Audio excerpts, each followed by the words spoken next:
ও আমার একটা হৃৎপিণ্ড, সেটাই আল্লাহ নিয়ে গেছে। পরশুদিন বলছে, বাবা আমার একটা বরখা কিনে দাও। আমার স্যান্ডেলটা দেখেন 3 বছর পুরাতন ছেঁড়া, কিন্তু আমি আমার স্যান্ডেলটা পাল্টাই না, সেলাই করে নেই। কিন্তু আমার বাচ্চাদেরকে আমি কষ্ট পেতে দেই না। শুধু একবার বলছে, বাবা লেচে খাবো। আমার মেয়ের মোবাইলে আমার নাম হলো 500 ছবি আছে। আমি এখনো সাহস পাইনি আমার মেয়ের একটা ছবি বের করে দেখতে। আমার সে সাহস নাই।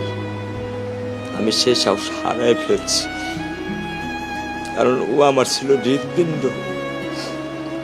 ওর জীবনে এমন কোনো চাওয়া নাই যেটা আমি পূরণ করি নাই।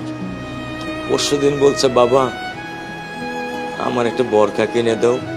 আমার চাচতো ভাই বললো, ভাই ইসলামপুর থেকে 300-400 টাকা পাওয়া যায়। আমি সাথে সাথে মিনি মার্কেট থেকে আমি 1000 টাকা দিয়ে আমার মেয়েকে বরখা এনে দিচ্ছি। আমি দরিদ্র, ভাঙা বাসায় থাকি, কিন্তু আমার সন্তানদেরকে আমি কখনোই দারিদ্রতার স্বাদ পেতে দেইনি।